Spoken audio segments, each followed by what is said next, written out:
ابھی تک کی ہماری اطلاعات کے مطابق 5,000 مسلمان لڑکیاں ہندوؤں کے ساتھ بھاگ چکی ہیں، ہندوؤں کے ساتھ شادی کر چکی ہیں اور دھرم پریورتن کر چکی ہیں، اور ان میں سے کچھ بیٹیاں ان لوگوں کی ہیں جو اپنے علاقے میں بڑے دیندار مانے جاتے ہیں۔ کیا ہو رہا ہے کچھ خبر ہے آپ لوگوں کو؟ اس لیے کہ ہم نے اپنی بچیوں کی تربیت نہیں کی، ان کو دل میں ایمان ان کو نہیں سمجھایا، ان کو اسکول کالج بھیج دیا، ان کو موبائل دے دیا اور وہ دوستیاں کر رہی ہیں، اور ادھر دوسری طرف پوری سازش ہے کہ زیادہ سے زیادہ مسلمان لڑکیوں کو پھنساؤ، ان کے دھرم کا ناش کرو اور چند مہینے ان سے مزے لے کر ان کو لیمو کے چھلکے کی طرح پھینک دو، ان کی زندگیاں برباد کر دو۔ یہ باقاعدہ پلاننگ ہے، اور لڑکیاں ایسی بے عقل، بلکہ ماں باپ ایسے ناسمجھ کہ ان بچیوں کو بتایا ہی نہیں کہ باہر ہو کیا رہا ہے۔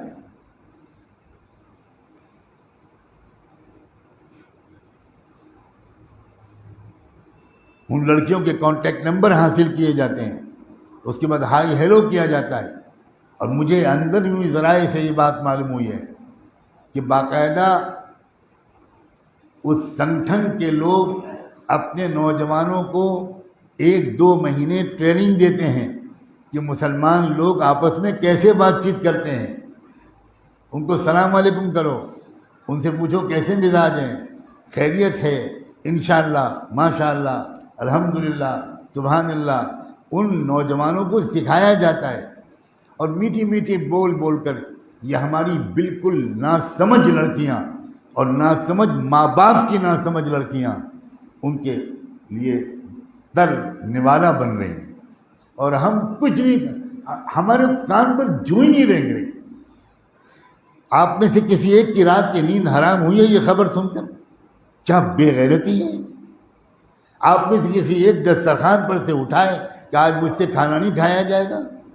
اللہ کے رسول کی امت کی ایک بیٹی کافر کے ساتھ چلی گئی، کچھ نہیں، ایبسلوٹ نارمل زندگی ہے، نہ کسی کی صحت پر اثر ہے، نہ کسی کی نیند پر اثر ہے، نہ کسی کی بھوک پر اثر ہے، کہے ہنسیاں فضول خرچیاں سب چل رہی ہیں، اور قوم لوٹی جا رہی ہے۔ آخری موقع ہے، سمجھنے کا موقع پھر نہیں ملے گا، یہ میں بالکل صاف کہہ رہا ہوں، بالکل آخری، یہ آخری موقع ہے، اس کے بعد تو دجال کو آنا ہے۔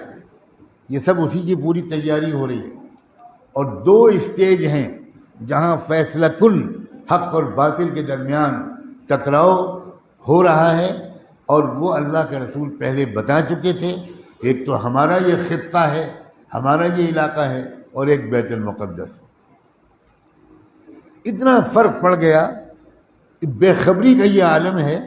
ہم بڑے خوش ہوتے ہیں کہ مسجد میں تھوڑے نمازی بڑھ گئے، یہ نمازی سمجھدار کتنے ہیں، یہ نمازی اسلام کے وفادار کتنے ہیں، یہ نمازی حق اور باطل کے ٹکراؤ سے کچھ واقف بھی ہیں، یا ان کو خالی اپنا کاروبار اور بچے اور انہیں کچھ پتہ ہی نہیں کیا ہو رہا ہے۔ اتنی بے خبر قوم دنیا میں شاید ہی کوئی ہو۔ اور مجھے کہنے دو، جو جتنا دیندار اتنا ہی بے خبر، یا تو دین کا نشہ ہے یا دنیا کا نشہ ہے، بہرحال نشہ۔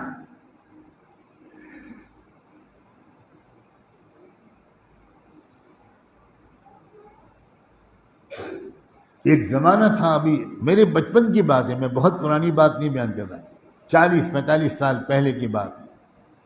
ہمارے ملک کے مسلمان پوری دنیا میں امت مسلمہ کے حالات سے واقف رہتے تھے، فکر مند رہتے تھے، جڑے رہتے تھے، معلوم ہوتا تھا لوگوں کو، آپس میں باتیں ہوتی تھی۔ آپ کلکتہ شہر کے رہنے والے، آپ کو کلکتے کی تاریخ یقیناً بالکل معلوم ہے۔ آپ کو کیا معلوم یہاں سے کون سا اخبار نکلتا تھا جس نے انگریزوں کی چولیں ہلا دی تھی؟ آپ کو کیا معلوم کہ مولانا آزاد کلکتے میں بیٹھ کر کیا پیغام دے رہے تھے؟ آپ کو کچھ خبر نہیں کہ کلکتہ ان کو کیوں چھوڑنا پڑا، کیوں ان کو رانچی جیل میں بند رہنا پڑا۔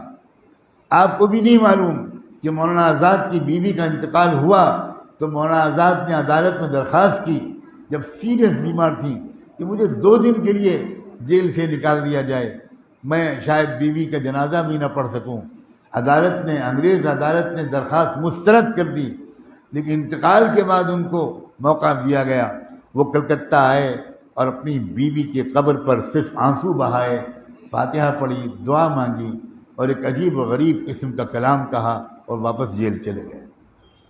کچھ نہیں خبر آپ۔ خلافت تحریک کا کیسا مرکز بن گیا تھا یہ کلکتہ شہر۔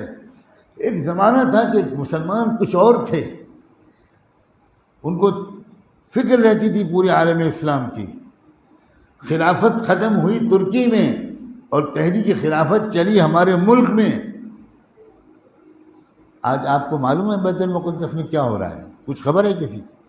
کچھ نہیں۔ کیا یہ بے تعلقی ہے، کیا غداری اور بے وفائی ہے۔ اللہ کے رسول فرما کر گئے ہیں صلی اللہ علیہ وآلہ وسلم، من لم یہتم بامر المسلمین فلیس منہم، جس کو امت مسلمہ کے حالات اور مسائل کی فکر نہیں ہوگی اس کا اسلام سے کوئی تعلق۔ حضور نے فرمایا نماز پڑھنا کافی نہیں ہے، نماز پڑھنا کافی ہوتا تو جماعت سے نماز کیوں پڑھوائی جاتی؟ جماعت سے نماز پڑھنے کا مسئلہ ہی ہے کہ ہر محلے کے لوگ 5 وقت جمع ہوں تاکہ ایک دوسرے کے حالات سے پوری طرح ہر وقت واقف رہیں، کوئی پریشانی ہو تو مدد کریں، کوئی دقت ہو تو خدمت کریں، پھر اور پورے شہر کے لوگ جمعے کے دن جمع ہوں۔ یہ سب اسی لیے تو تھا بھائی، ورنہ اکیلے نماز پڑھ لیتے۔ آپس میں ایک دوسرے کے حالات اور مسائل سے واقفیت اور ایک دوسرے کی مدد کے لیے یہ بہترین موقع دے دیا، دنیا کی کسی مذہب کے پاس نہیں۔